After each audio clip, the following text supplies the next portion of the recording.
What's happening, people? Harry Scarfe here, and delighted to be joined by former Spurs player Steve Perryman. Steve, how are you?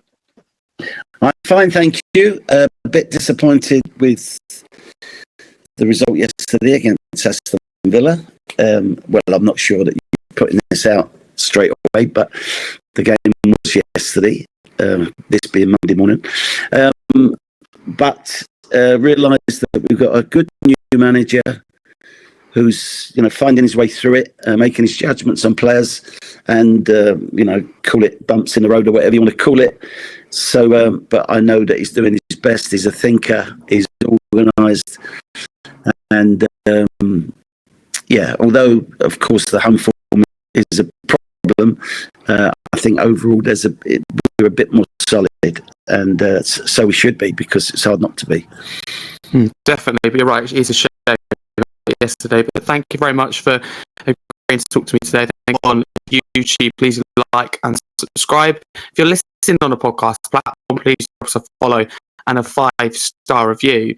So let's get straight into it, Steve, because as you know, you're Tottenham legend, the club's record appearance holder, and widely regarded as one of our greatest captains. Where did it all begin for you? So, lived. I'm a youngest of three boys. My dad was a toolmaker. No, he wasn't. He was a Coleman delivery man. And very normal upbringing, council estate, and all that means. Lots of time spent outside the house, kicking the ball against the wall. Very lucky to have two such good older brothers. One who was my sort of mentor at the young age with regard to my football development. We didn't know it was football development then. It was just, practicing with the ball. And the other one who I eventually opened sports shops with when I was, made it into the first team. So two proper brothers. I used to follow them to QPR one week, Brentford the next. Both third division clubs. Obviously, I'm a West Londoner. And I got the feeling then that that's so important to someone if it's, watching my brothers on a Sunday morning.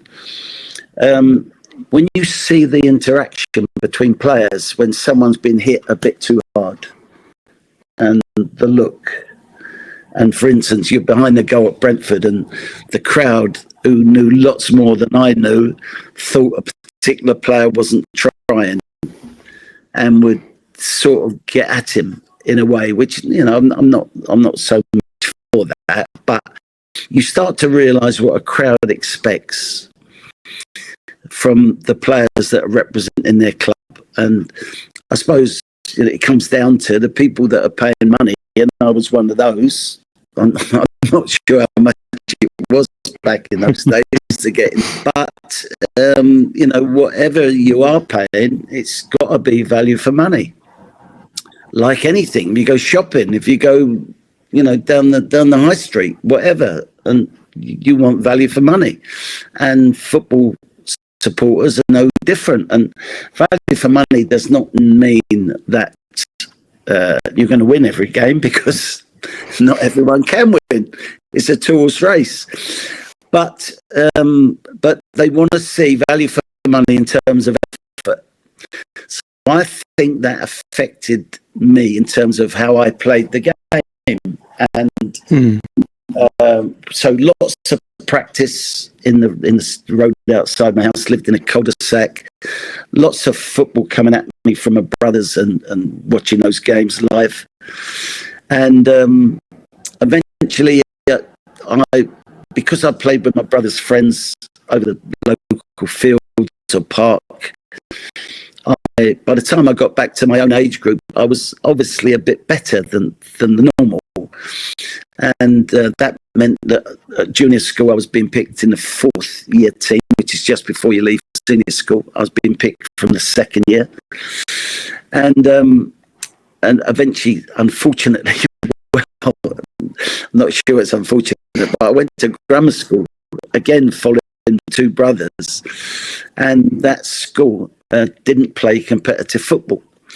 So as I'd represented Ealing district at at junior school level. Now, senior level, I'm not playing competitive football, and we were known as a basketball school. And I think all that is generated by, number one, the sports master, who was a basketball fanatic, but also the fact that I think within the football matches up to that point, they'd had problems, discipline problems with the competitive games. So they pulled out and only played friendlies. So that sort of stopped my progress as such, but did it. Because sometimes I think, young players have too much football, especially if you're a good player. Everyone wants you to play for them, and clubs are knocking on your door. Well, that certainly wasn't happening with me. And anyway, as luck plays a part in all these careers at some point. And the luck part was that the sports master of our grammar school went on a refresher course. And a new young chap came in, and for whatever reason, I should ask him, but I don't know him, put us in for the district team under 15s. And 6 of us got in. So I played my first game for Ealing against Harrow, under 15 level. And that afternoon, I'm back in the house and knock on the door. It was Mr. Charlie Faulkner, Chief Scout of Tottenham, who was booked to go to a professional game that afternoon, but decided, having seen me in my first ever, district game for some years, that he was going to find out where I lived and come around my house and put a form in front of me and said, if you sign that form, you can come training. Well, my brother, who was 4 years older than me, so he was sort of 18/19, said, he's not going to sign that. And I looked at my brother, so, well, why am I not signing? This is Tottenham Hotspur. And of course, I knew all about, I'd never seen Tottenham play, but knew all about Bill Nicholson and the double team and etc. So first European trophy with the British team. And Ted said, no, Steve, if you sign that form, you have to join that club if they want you at the end of the year. If they want you to leave school and join them as an apprentice, you have to join that club. So I said, Ted, no one else is asking me. So anyway, so I didn't sign the form. I was allowed to go training. But that year led to some sort of chaos in my life. Just in the fact of that I progressed through Ealing to Middlesex to London to England schoolboys. So I'm eventually playing at Wembley in front of 100,000 against Scotland. And I must be the only player on the pitch who's not on a form. My choice, well, my brother's choice, not to be on a form. So any scout that's there can only be looking at me because you can't steal someone else's player. So I could have joined about 35 different clubs. I was training regularly at Tottenham. I could accept offers of training from other clubs like Arsenal, Chelsea, QPR, close, London teams. I wasn't going to travel to Liverpool, Manchester, wherever. So, but anyway, I decided in the end, ironically, to join the club who knocked on my door the first time, Charlie Faulkner, the Chief Scout. And the reason why was because they treated me so respectfully and my family. And Bill Nicholson visited the house twice. This was the year that they're eventually going to play at Wembley against Chelsea, 67 FA Cup final. And Bill Nicholson was so genuine, so proper, so honourable, no messing, no flannel, no mind games, no promises.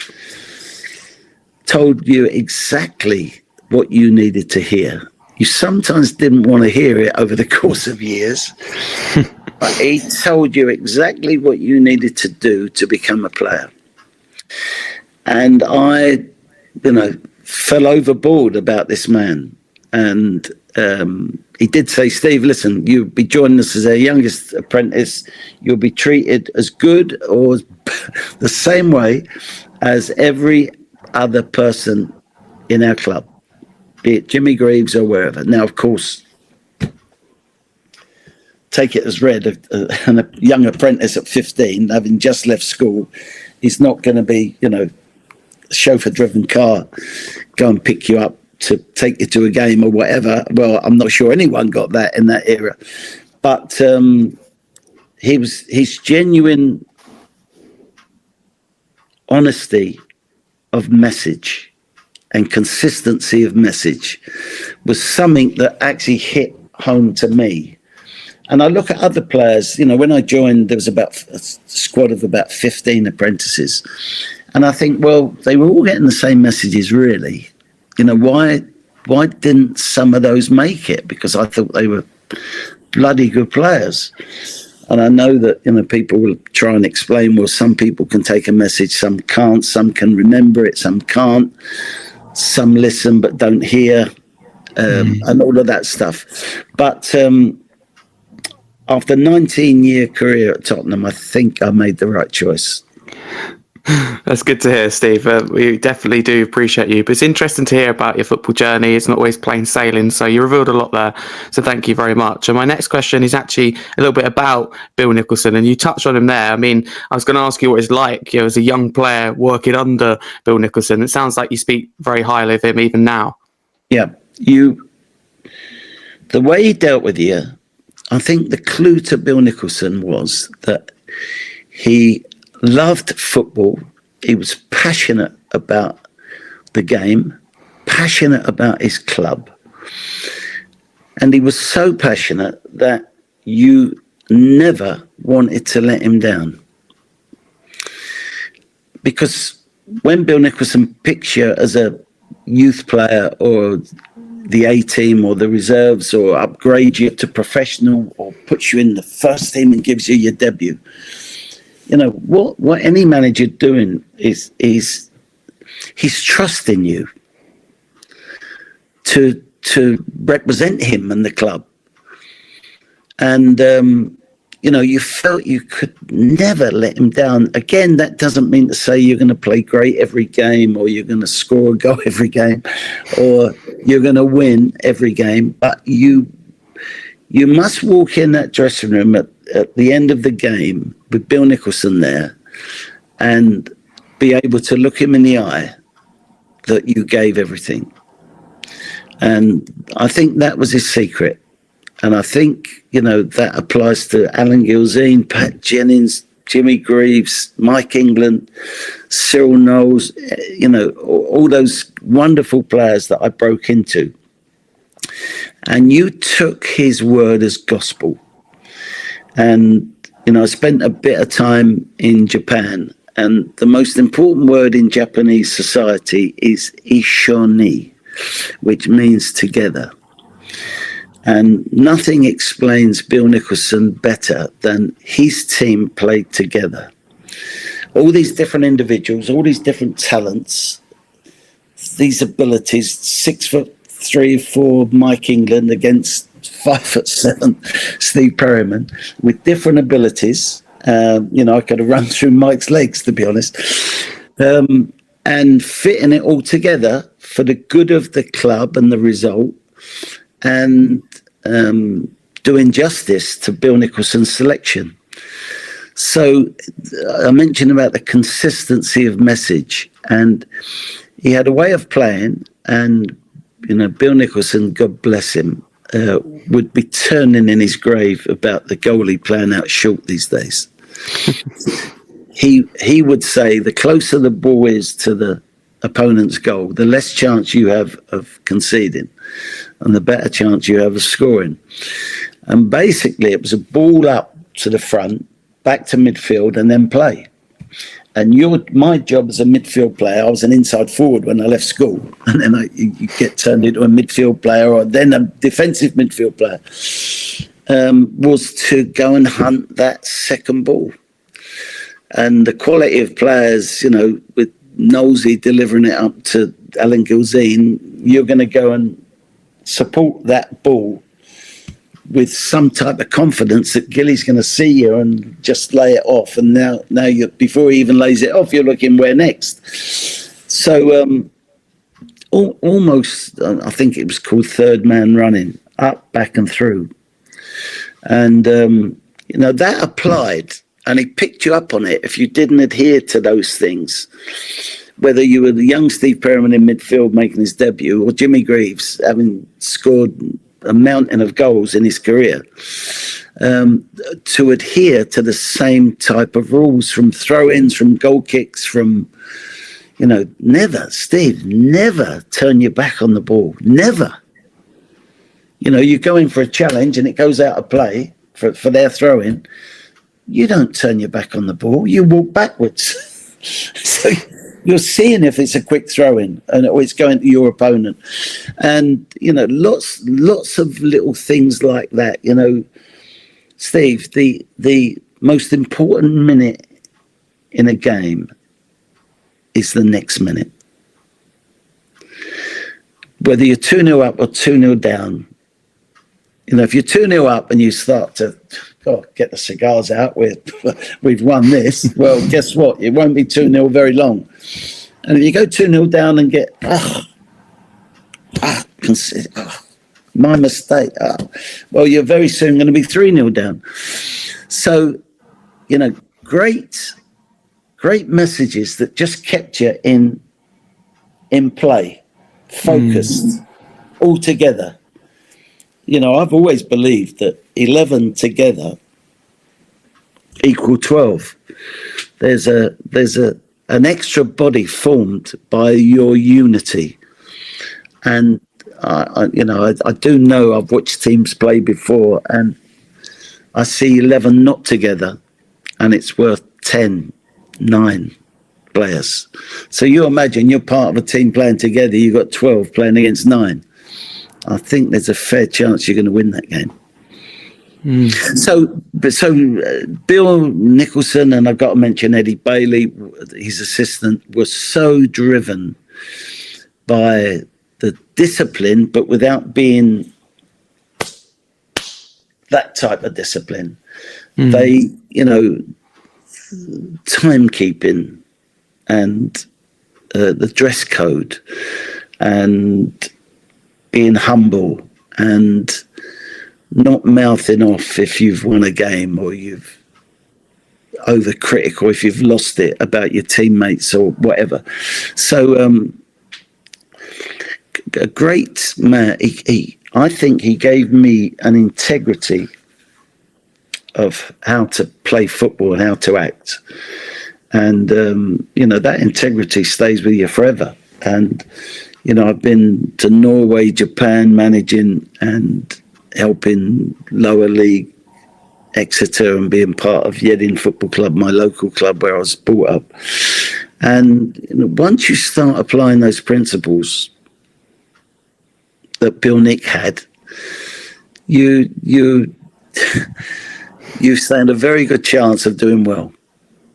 That's really interesting. Thank you, Steve. That's quite eye-opening, and sounds like Bill Nicholson got that kind of balance right. You knew where you stood and trying to help you as a player in a group. But it's interesting. You mentioned togetherness there. Maybe it's what we see like in this current modern era with some teams, for example, Liverpool this season, where they've got all these shiny players, but maybe they're not playing as a team. They're playing for each other because there's a lot of them. So it's interesting you mentioned that.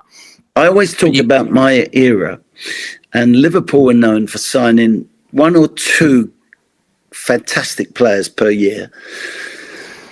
And okay, Kenny Dalglish didn't have to go in the reserves, but certain big names were 3, 4, 5 months in the reserves, getting in the Liverpool way. And now it's like throw them in.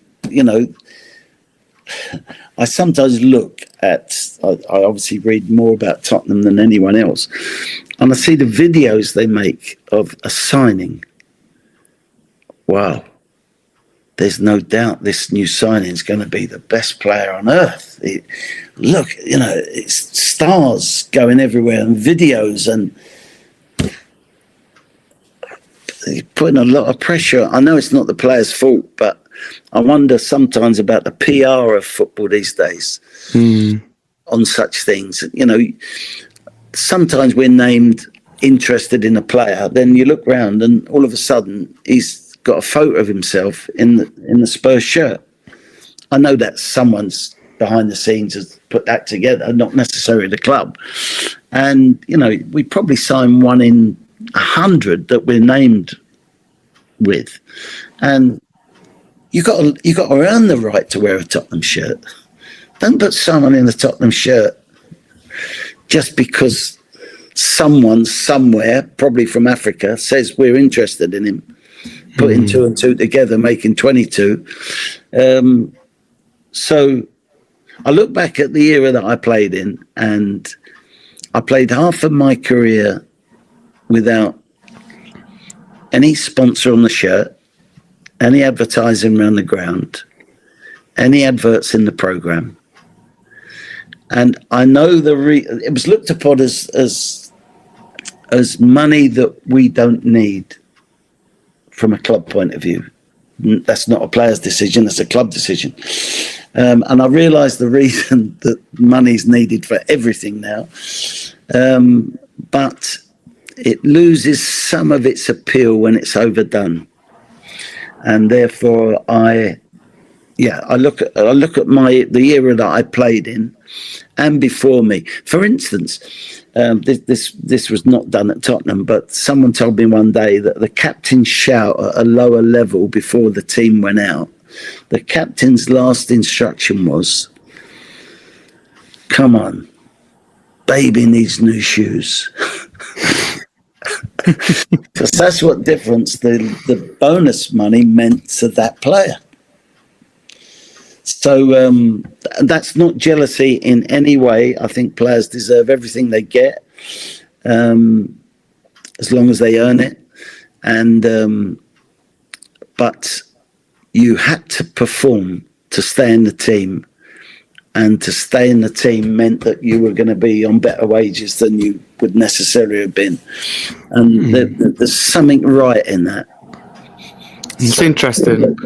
Because I look at it now, and I think there are some players that, for certain clubs, that maybe don't perform consistently at the moment. I'm going to be honest with you and say one. I think Salah for Liverpool, of course, which I'm sure would acknowledge as well, great player, but isn't having a great start to the season. But even despite Liverpool's depth, his position still feels like locked into the team. So maybe that's an example of what you're saying in terms of how it's different now. You can perform maybe not at your best, and you can still be in the team. There isn't that kind of you drop game by game, is there?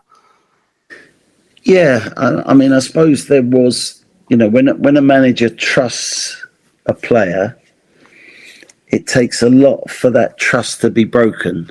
And for instance, if a player does something stupid, like, a red card, like, challenging for the ball so out of distance, it's obviously going to be a foul and nasty foul, then the manager would think about the trust that he's put in that player.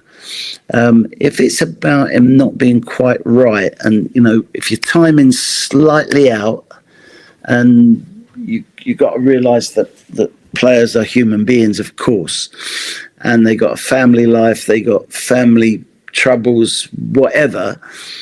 Obviously, helpful if it's not self-induced problems with gambling or drink or whatever. Then it takes a bit to break that trust. And, they tell me back in the day that someone like John White, so there was two stories, one about John White and one about Jimmy Greaves. One was that one of the two had jaundice that lasted for sort of 5 or 6 games most years. And Bill knew that the moment that was spotted, he had to get out the team and whatever. And the other player was that he went after Boyle. And but Bill decided to leave him in because he knew that it was going to last for 4 or 5 games, because that's what happened every season. And then he comes back in. So do you see what I mean? It's case by case that. Okay. You as a manager, there was a saying at Tottenham, because if you lose a few games, there can always be whispers in the dressing room or whatever.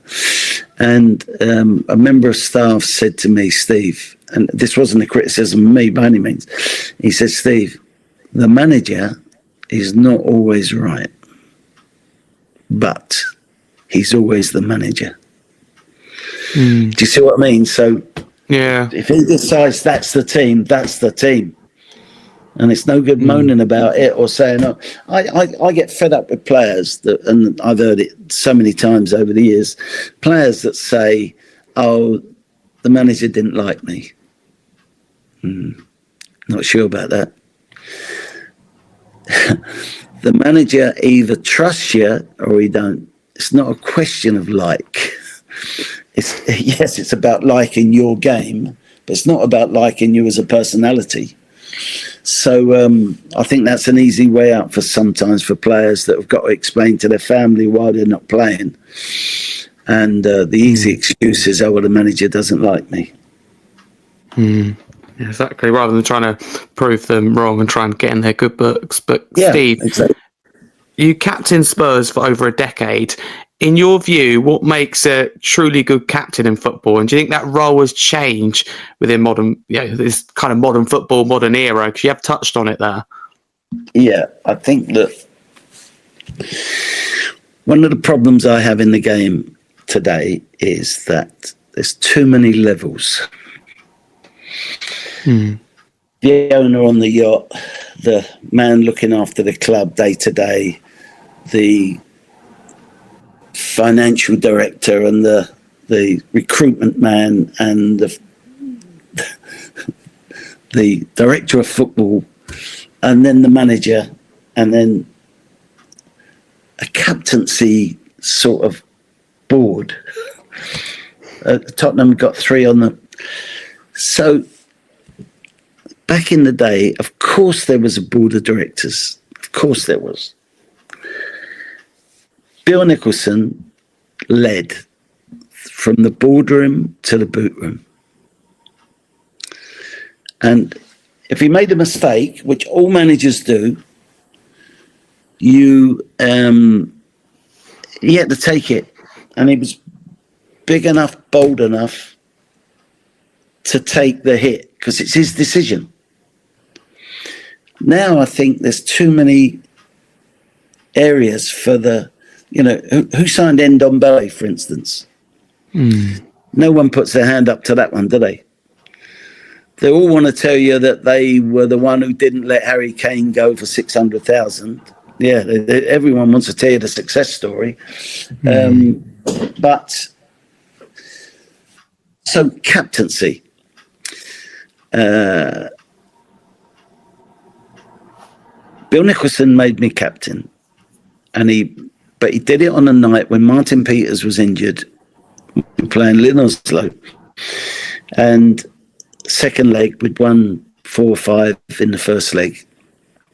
So there was no doubt about this result, UEFA Cup, and Martin Peters failed a fitness test. Bill Nick came in and named the team and said, so Martin's not playing because he's injured, and Steve is going to be captain for tonight, but not only for tonight, he's going to be vice captain for the future.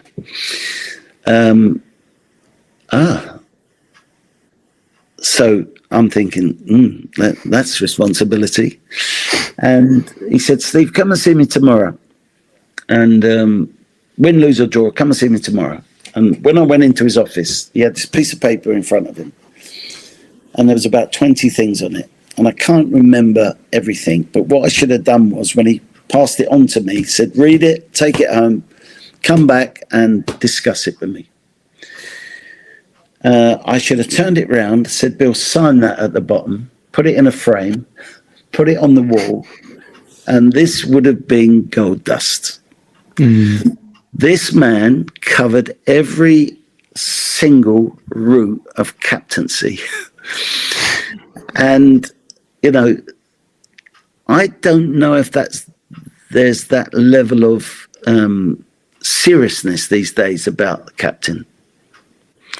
I liked Loris as a player. I didn't like him being captain. Should Harry be captain? For lots of reasons, yes. Same as Loris, World Cup winner. Harry, the mainstay of the club. There is a case for a club captain and a team captain, and they're not necessarily the same. I think you've got to be in the middle of the action, in the heat, and so I say to people, captaincy is not a popularity contest. If you want to be friendly with everyone, don't be captain, because it means you're not doing your job, because you cannot possibly stay friends with everyone. Yeah, you can if you flannel them and kid them and lie to them. But if you tell the truth, which is how you improve, then it's easy to fall out.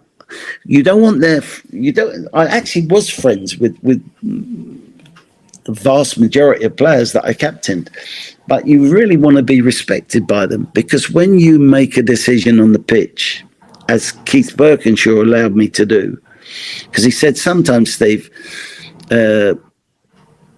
half time is too late to make the change. Keith, what are you saying? Well, if you see something that needs changing on the pitch, change it.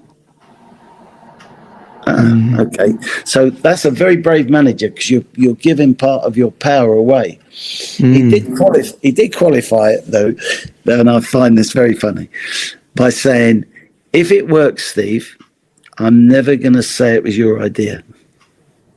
But similarly, if it doesn't work, I'm never going to say it was your idea. And that's the sort of depth of conversation that you got to have between the manager and his captain. And it's a bloody important role. You can solve problems in the training dressing room before the problem gets to the manager, if they respect your opinion. And so, all this is about communication and relationships and all the stuff that goes with it. I think that my luck was that I was homegrown. I understood the club. I understood Bill Nicholson. I understood the crowd. I knew that the crowd could spot a malingerer, or there must be a better word for it than that. They could spot a bit strong, but a cheat a mile off, because they had to go and work hard for their money, and then they're spending it to watch you play. So within those confines, you know how you got a captain, and I suppose it's about is, what does the manager want out of his captain? And therefore, what is the captain prepared to give? And if those two things align, you've probably got a good relationship. I'm not sure there's a depth of thought these days in a manager appointing a captain. I'm not sure there is. I'm not talking Tottenham. I'm talking. I respect Romero. I think he was a bit sort of rash when he first came. I think he's calming down. I think that he's got the team at heart, and therefore, I mean, he signed a new contract, hasn't he? And so stop all the rumours about him going. So, yeah, I think he. But again, I don't know what happens in the dressing room. I don't know what happens in training, dressing room, whatever, how much the manager wants the captain to speak within a team meeting. When it gets a bit hostile or such. So you can only judge from afar what you see on the pitch. And I don't go to many games these days. So I'm judging it through the television. But I think I can spot a decent captain. You think Romero is one? Yeah, I think he's getting there. Yeah, I think he's getting there. And it's like anything. It's a judgment. It's a technique. It's when my favourite word as a captain was next. Maxi, Paul Miller. Maxi, next. Meaning you've just made a mistake. Forget it. On to the next, which is coming back to Bill Nix thinking. The next minute is the most important minute. And so, I mean, it's how you lead players as a manager and as a captain. It's how you lead them. And I always tell, I was in Portugal last week and I saw an old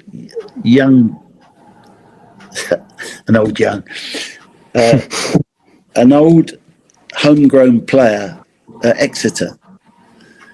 And centre forward, we sold him to Peterborough off the back of a goal he scored against Liverpool in a 2-2 League Cup tie, live on television.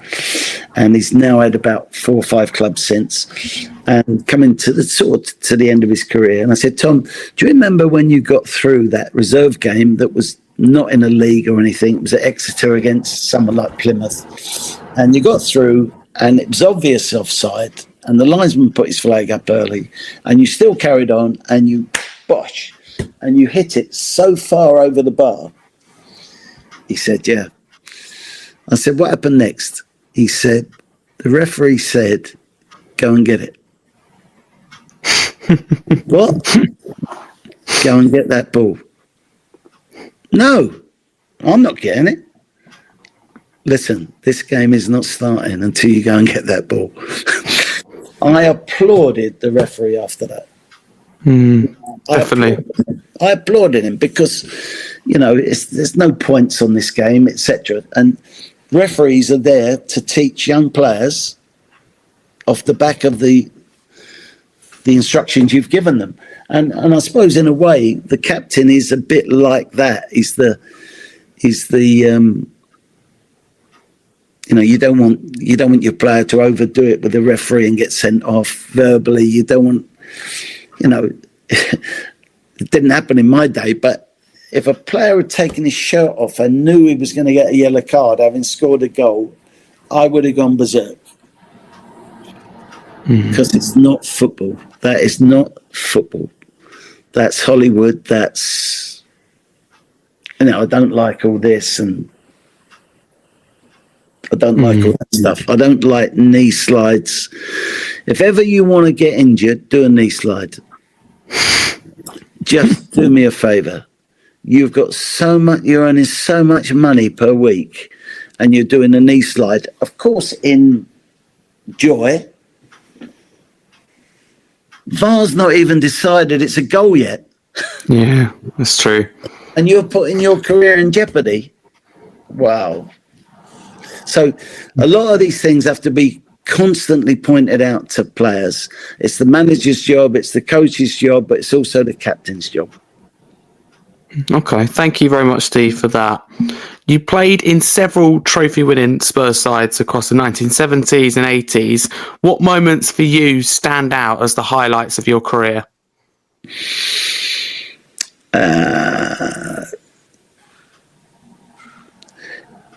Ron Greenwood was one of the managers. I nearly joined West Ham instead of Tottenham.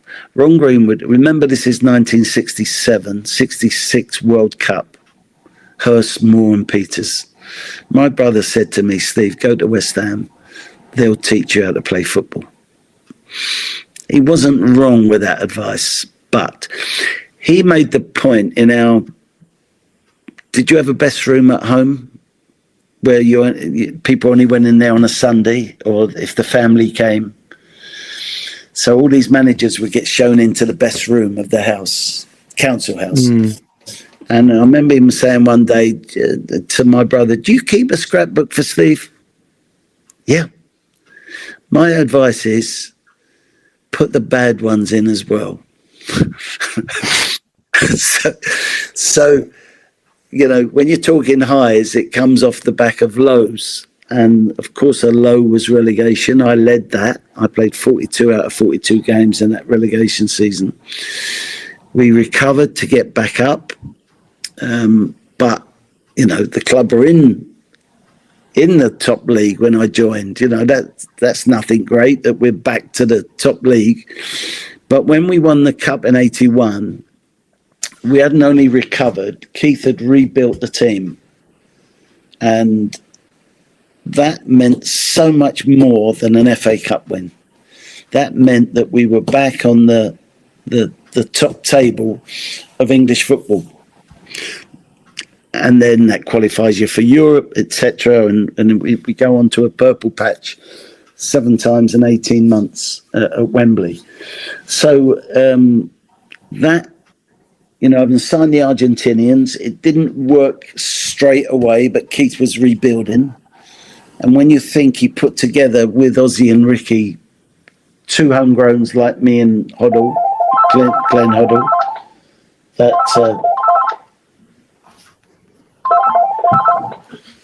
probably the only 2 that survived the relegation up to the 1981 Cup final. But Ozzy and Ricky, Glenn and Steve, 2 non-leaguers, Galvin and Roberts, some homegrowns there with Paul Miller, Chrissy Houghton, 2 top strikers, Crooks and Archibald. So Keith rebuilt the whole team, and you just need success. And the only way you get success is when you get a trophy. So to win, you know, all those trophies are important, like this last one we won. But that 81 FA Cup replay win with Ricky's goal and what it meant to the supporters after, you know, imagine going into work as a Tottenham supporter when your team's been relegated, and what they had to take. And this was the reward for their loyalty. And yeah, great. Okay. That's the one that sort of does it for me. Of course, there's other important nights like Wolves UEFA Cup, Anderlecht UEFA Cup, QPR the year after Man City, etc. And the season 82, I got Football Writers Player of the Year, having played 66 out of 66 games, every minute of every game, which I think was reward for consistency, loyalty, leadership. And I wasn't a typical choice for that. I think it's usually more the player that sort of pokes you in the eye with their ability, their outstanding goals or whatever. Although I do, I always mention this, I do have a goal scoring record that will surprise you. And that goal scoring record is I scored at least 1 league goal for 17 seasons. And I don't know that many people have done that, probably because of the lack of seasons they play at a club or whatever. But I'm very proud of it. I scored at least 1 every season. So, that's a good record to be proud of, that you don't see that often now. So that's good. Sure. Yeah. But you shared the pitch with some true Spurs icons. You mentioned some, you know, Alan Gulzine, Martin Chivers, Glenn Hoddle, Ozzy Ideales. Who's the best you played with and why? Difficult question because you don't want to disrespect anyone. I had a particular closeness to Glenn, and I believe I helped Glenn's career. For him to keep faith in his ability, when, you know, various England managers didn't trust Glenn in a way. Some managers don't trust the extra ability because they want a more consistent technique in a player that they can sort of guarantee. Having played alongside him and behind him, I saw every single thing that Glenn had in his body, and his nerve on the ball, and his eye for seeing the long pass and through pass to goal. I watched the 2 goals regularly at Highbury against Wolves in that semi-final replay, and the pass through to Garth. And every time I watch it, I think it's been speeded up because Garth's pace to get onto it was just amazing. So Ray Clements or Pat Jennings, I wouldn't like to separate the two, but I think because of being involved in the downturn in the 70s, I saw Pat under bigger pressure to make saves than Ray ever was. Without really wanting to choose one of the two, Pat for me. And they were the great players. Gilly and Greaves, wow, what a partnership. And then Gilly and Chivers, what a partnership. Miller and Roberts, no one liked playing against them. I used to call them the 2 Doberman. Galvin and Houghton, Archibald and Crooks. Yeah, just Ozzy and Ricky. So, too many really to choose from, but lots of good ones, great players. You listed so many amazing players there. But after retiring, Steve, you moved into management. Can I ask you what surprised you the most about your transition from a player to a coach, and also how you kind of sum up that chapter of your career? Yeah. So, I have been particularly disappointed with owners of clubs that appoint you, end up thinking they know more than you, which is not possible. Absolutely not possible. Ego-driven.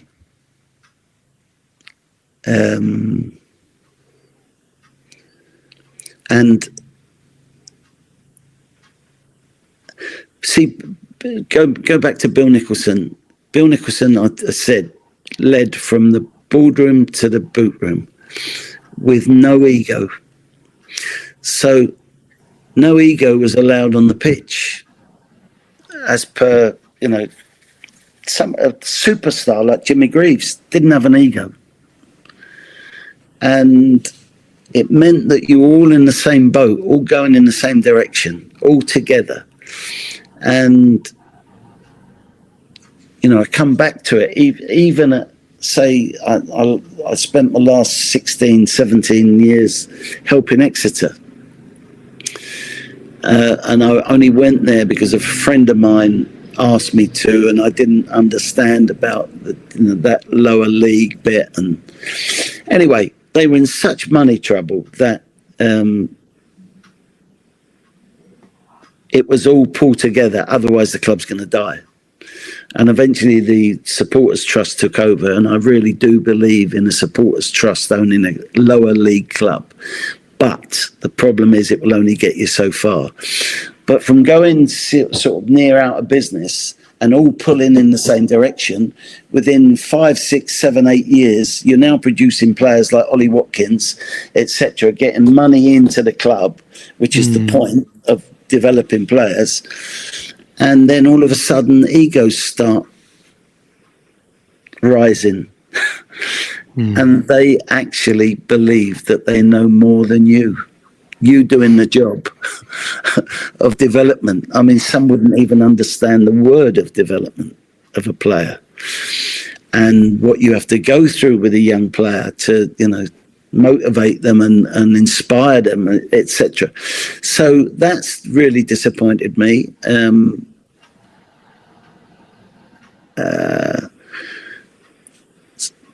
Players are human beings, like I said. Some will. Andy Sinton, I had as a player in my first job as Brentford manager, and I was told by the owner within the first week to get rid of the fat ass little waster. Who's that? Sinton. He'd paid something like 20 grand for him from Cambridge United as a 17-year-old, and I said, "Well, I've been here a week. Let me give me a bit of time to work through this." And a month later, I said to the chairman, "That player wants to improve every single day. He tests me every single day as per what he could and should be doing better, and how he can make improvements to his game. So this lad is going to be a player." And by the way, his fat ass that you describe is a wide ass, and that's where his power comes from as a right winger. And so you have all these extra. I don't mind explaining things to anyone like I'm doing to you now, but it wears you down in the end when there's so much to do to have, a group of, say, 24 players under your wing, and you want to improve everyone. Well, you haven't got time to mess about with egos and poor decision makers or whatever. So don't anyone think that this is a criticism of Mr. Levy, because I haven't ever worked for him. But my opinion of Mr. Levy is that he was one step away from being a genius. The problem with all of that is that step was a football step. And we're talking about a football club here. So obviously off the field, the stadium, the training ground, the lot was just amazing.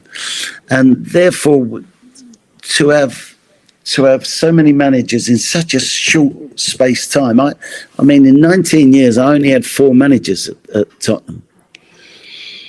And, some Forest this year left 4 players in a season, weren't they? So it comes down to the owner of the club appointing a manager that he trusts. And then whoever, just trust the football opinion. Just trust the football opinion. But if that opinion's not right, if you've made the wrong choice, then it's obviously going to take longer. And therefore, I suggest that maybe Mr. Levy didn't listen to the right people. Went to Japan. I saw a club who was the least powerful club in Japan, where me and Ozzy got the job, having left under Sugar at Tottenham. And total respect. They listened to every single word. And we took this least powerful club from the bottom to the top. And again, come back to that word, Ishoni, together. Everyone pulling in the same direction. And Ozzy eventually left. I took over as manager, and then we continued the success. And,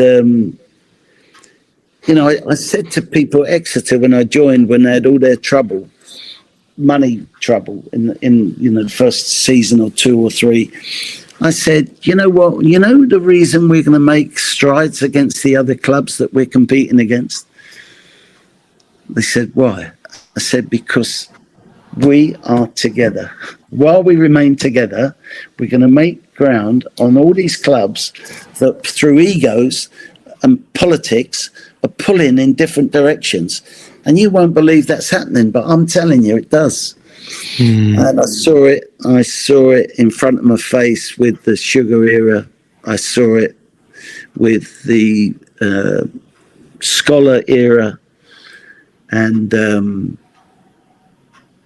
Tottenham Hotspur ceased to be the club that I joined when it became a business as such. Yeah. And of course it's a business. Don't be stupid, Steve. You know, Bill Nicholson had to make the sums right. He just didn't go and buy Jimmy Greaves because he liked him, or, you know, we need a goal scorer, but it's going to cost us 10 times more than we can afford. Of course, there's a business angle to it, but yeah, the club has to. Again, it comes to integrity of how you deal with players, and whether you break promises or. You know, a football club is a club of life, no doubt, and therefore the integrity is needed to be successful. And I would say the most successful clubs have been the ones with integrity, or vastly the most money, because that applies as well. Yeah, it does, certainly does in this modern era too. Thank you, Steve. That's really insightful. I've got a couple of questions to ask you before we move on to an upcoming Legends Evening that you're involved in. So a couple of quick fire questions. One of them is, if you could choose, would you rather be a professional footballer today with the Premier League, you know, that global spotlight, the money we're talking about, social media, or play in your own era like you did in the 70s, the 80s? Own era. No doubt. No doubt. It was more focused, more social media, no. PR, no.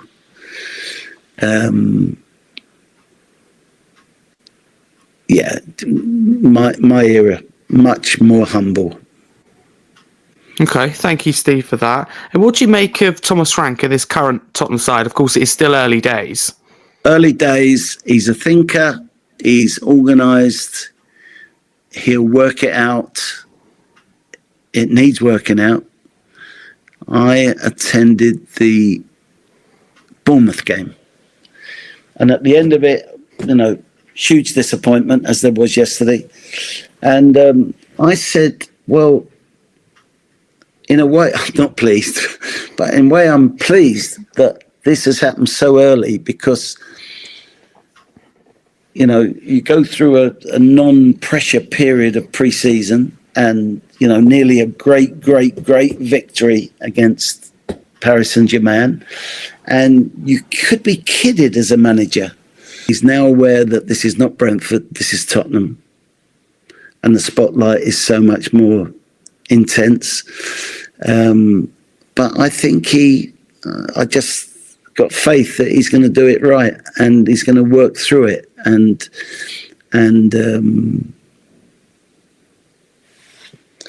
yeah, I think the signs are good, albeit there's improvements been made, but there's still more to do. And yeah, in a way, it's going to be good to see how this new formula at the top of the club is going to work, with the changes. And in a way, you could say that we've got too many players that could be good players, really good players, but aren't quite. And on certain days, that's going to be found out. And you know, even the greatest. Arsenal won the double and lost 5-0 at Stoke in that year. Do you know what I mean? So every top team is going to have a downturn at some time. So, but I'm pleased in that Bournemouth game he saw to be able to address it, the soft underbelly that is there, and I think that's more to do with the what's the word? The environment. There's something not quite right with the environment that I don't know. I'm just looking from the outside, but I see a bit too much glad-handed, cuddling in the tunnel, even with opponents before the game. Too much rolling as if they've been injured. Someone yesterday, it was as if they got smacked in the face, and no. Bill Nick's message would be, do not let the opponent think he's hurt you. Now we can't wait to show the opponent that, too much sort of acting. That needs to be eliminated, I would say.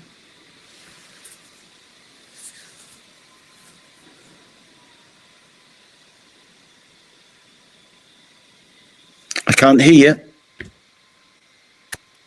you hear me now? Yes. I was going to ask you, is there anyone in the current Tottenham squad who reminds you that kind of most of yourself as a player? I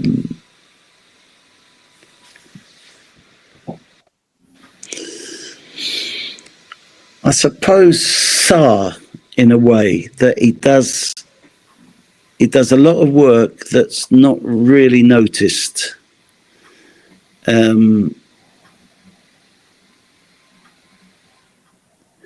If you go back a bit, from the homegrown point of view, Wicks and the other young lad homegrown Skip? went to Leicester. Skip, yeah. You know, going on to social media, I read something one day that if one of those two, I won't name him, one of those two was a dog, it'd have been put down by now. I mean, how people think a young player can develop and improve with comments like that, I'm staggered.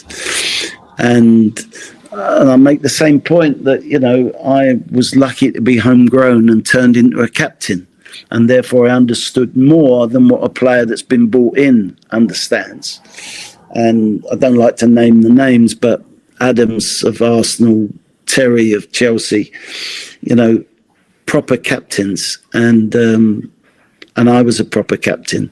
And, you know, what we got in common is that we were homegrown.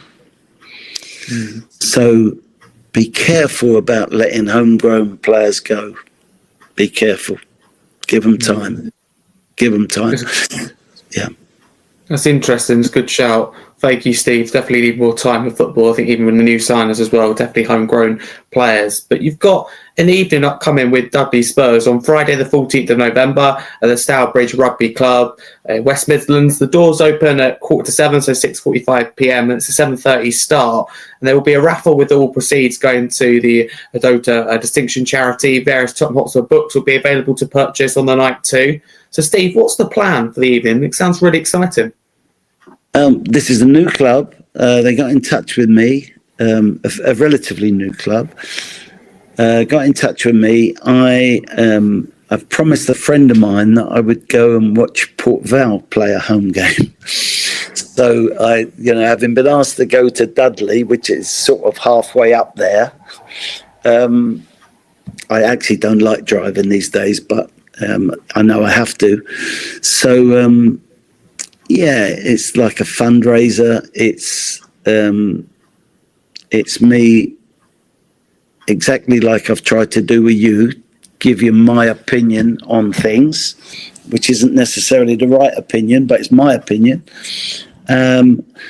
My strength would be that I played for the two most successful managers, Bill Nicholson and Keith Birkinshaw.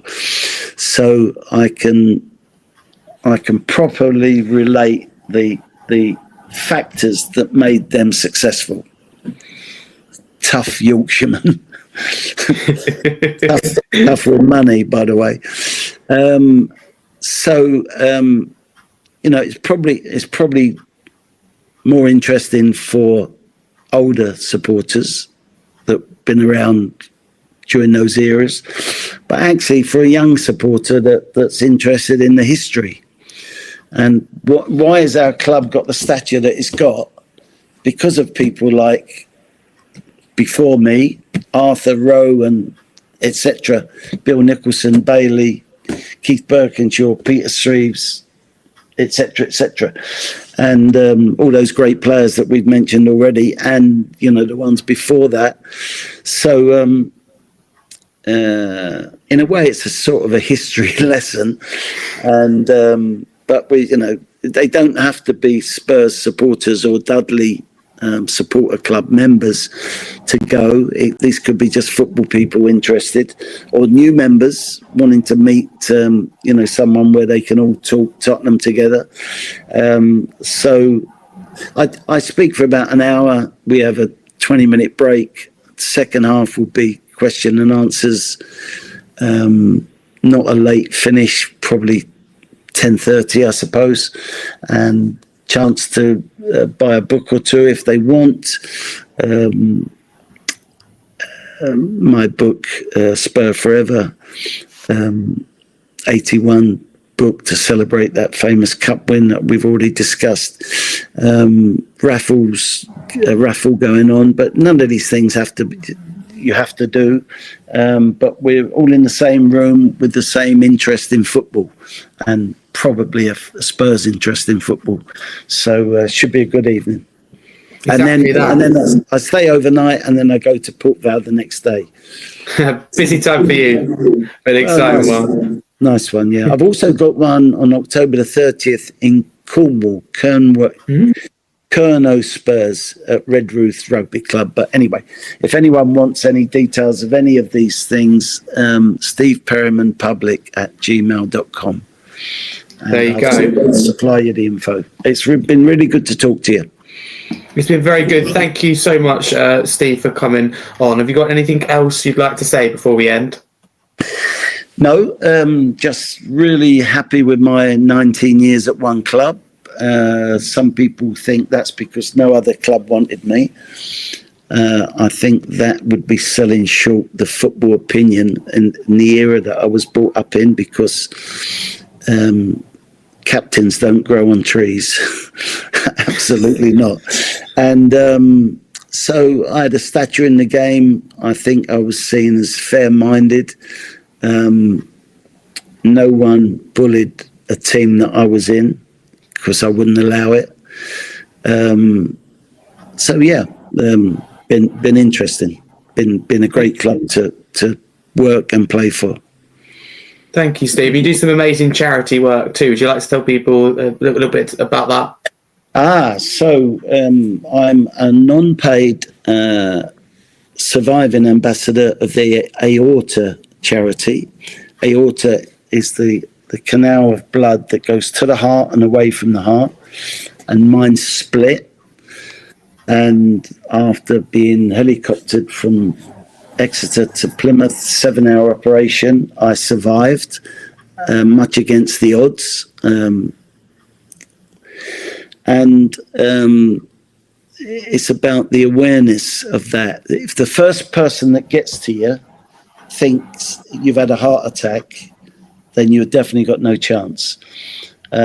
The fact that it was the club doctor who worked in the emergency department at Exeter Hospital, Royal Devon and Exeter Hospital. So he'd seen this before. He knew exactly what to do. And then his phone, he had the phone number of the hospital, to scan to prove that he was right and his assumption.